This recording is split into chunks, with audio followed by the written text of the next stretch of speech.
Amazing, non? Rebonjour, Capucine. Rebonjour. On ne le remercie pas parce qu'il est déjà parti. Il est parti, il est Bon. parti, il est parti. Voilà. Non, merci beaucoup, Marc. J'espère que vous avez apprécié cette intervention de notre président et de sa convivialité, de sa proximité avec vous et des questions auxquelles il a pu répondre. Et puis, Alors, on va passer dans le reste de notre journée. on va donc parler transformation digitale ensemble. Oui. C'est plutôt inattendu quand même de vous entendre sur ces sujets, non? Ah, vous Chez trouvez? Oracle. Pas du tout. C'est exactement le. Pourquoi vous marrez? Pas du tout. C'est exactement la stratégie que nous avons chez Oracle, qui est de rentrer de plein feu dans la transformation digitale, et ce d'autant plus que quand on voit l'Assemblée qui est là ici aujourd'hui, c'est un vrai sujet d'actualité, n'est-ce pas? On a réalisé quelques études qui montrent bien que c'est devenu pour les entreprises, là on voit 45% d'entre elles pensent que c'est une priorité, voire une question de survie. C'est devenu pour les entreprises quelque chose d'absolument indispensable de rentrer dans cette transformation digitale, et on peut être tout à fait certain que les 55% restants ne vont pas tarder à rejoindre les 45 premiers dans les quelques semaines ou mois qui viennent. Comme Marc l'a dit, je crois que c'est assez clair que c'est une question de survie, n'est-ce pas? Donc si je résume, les objets connectés, c'est une question de survie pour vous. Oui, je pense que si on peut prendre quelques exemples. Si la montre connectée que vous avez au poignet, Capucine, que vous n'avez pas au poignet, donc, pouvait diagnostiquer. Moi, je ne suis pas encore en survie en fait. Non, pas encore, c'est pour ça. Et vous pouvez diagnostiquer que vous allez avoir une petite grippe, elle enverrait ces informations directement dans le cloud. Des médecins généralistes du cloud vous diraient quel type de médicaments prendre. Ces médicaments vous seraient envoyés par Internet, et immédiatement, on voit bien qu'on a plus de pharmaciens, plus de médecins généralistes, et une industrie pharmaceutique qui doit complètement se réinventer. Ça, c'est un premier exemple. On peut prendre l'exemple de l'industrie automobile. Quelles assurances nous donnerons des compagnies d'assurance lorsqu'il n'y aura plus de conducteurs au véhicule? C'est un autre bon exemple. Deux industries qui doivent se réinventer. Plus d'assurance, plus de conducteurs de véhicules. Quels seront les véhicules, quelles seront les assurances? Dernier exemple qu'on peut prendre, l'industrie du verre. Que deviendront nos fabricants de verre? Je ne sais pas s'il y en a quelques-uns dans la salle. Il n'y avait pas beaucoup de grandes distributions tout à l'heure, mais en tout cas, je ne sais pas si l'industrie du verre est représentée dans cette salle, mais si l'industrie du verre, si les opticiens peuvent fabriquer eux-mêmes leurs verres de lunettes dans les boutiques grâce à l'imprimante 3D, que deviennent les fabricants de verres optiques? On voit bien que là, c'est une question de survie, il n'y a plus de questions à se poser, il faut y rentrer dans cette transformation digitale, parce qu'autrement, c'est la mort de l'entreprise. Donc elle concerne tout le monde, tous les marchés. Alors, effectivement, ça concerne tout le monde.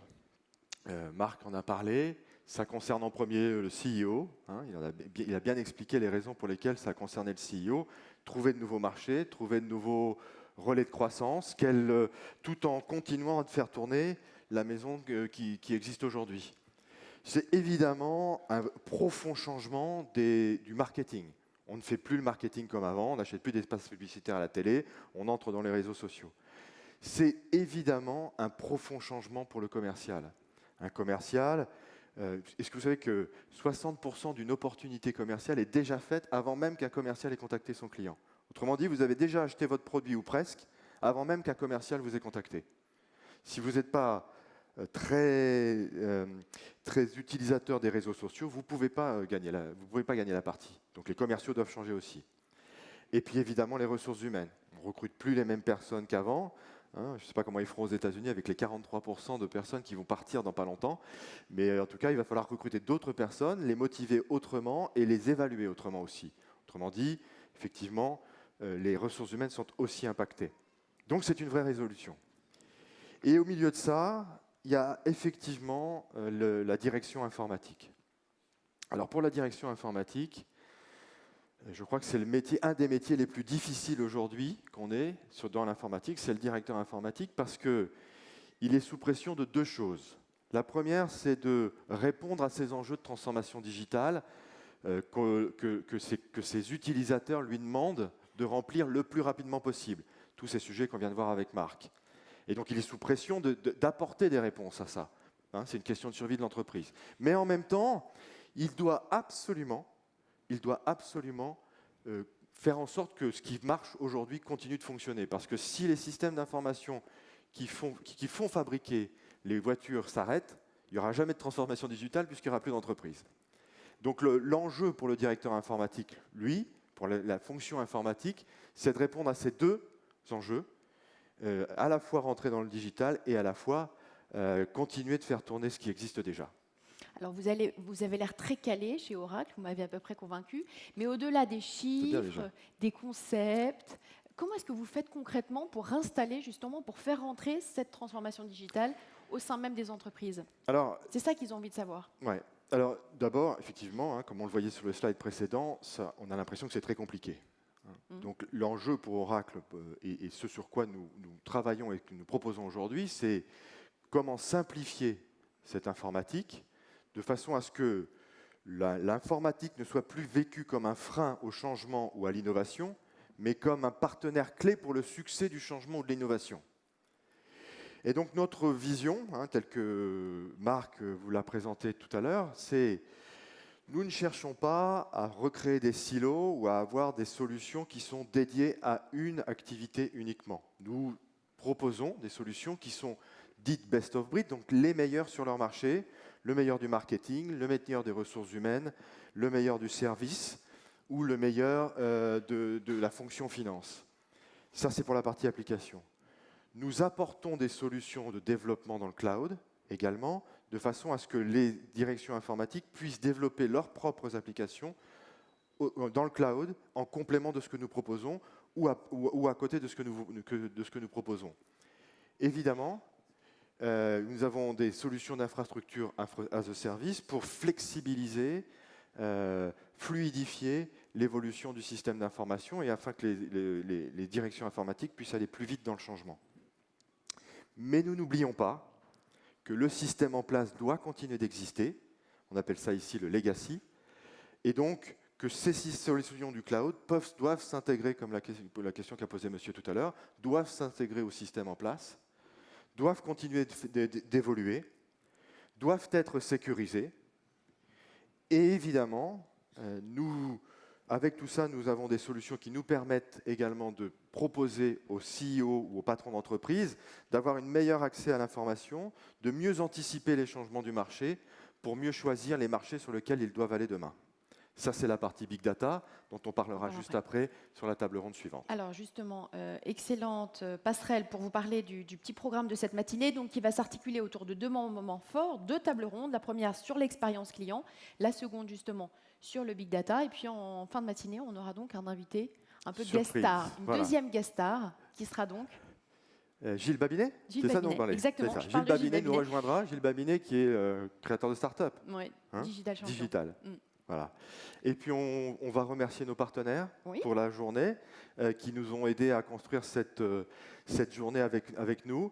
Et puis je vais vous laisser lancer la table ronde suivante qui est sur la digital transformation.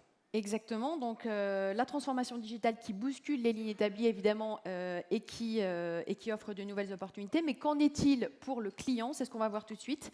Alors pour vous plonger dans l'univers digital de la marque Decathlon, dont il sera un petit peu question dans la table ronde, eh bien, on va visionner cette petite vidéo. Regardez, c'est parti.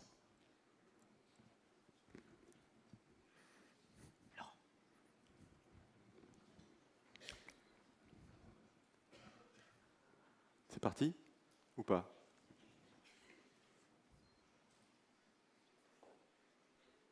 C'est parti pas.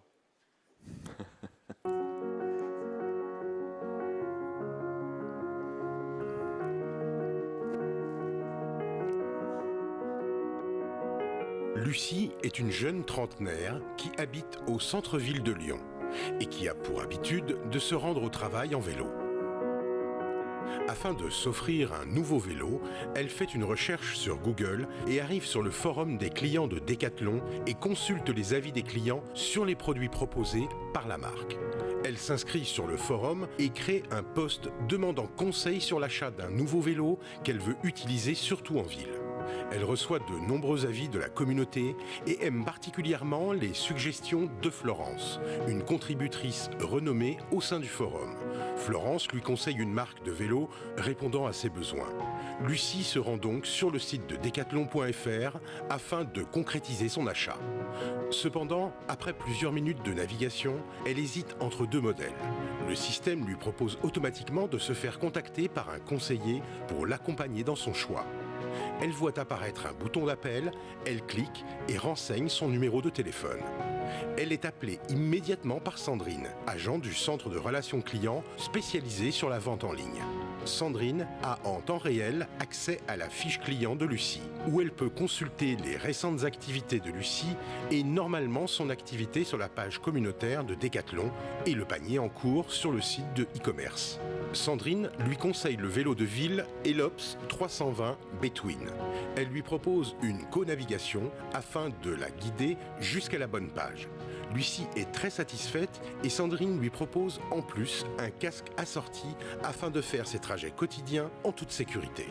Sandrine et Lucie finalisent ensemble ses achats par téléphone. 2 semaines après son achat, Lucie est très contente de son nouveau vélo et partage son enthousiasme sur les réseaux sociaux, Facebook, Twitter.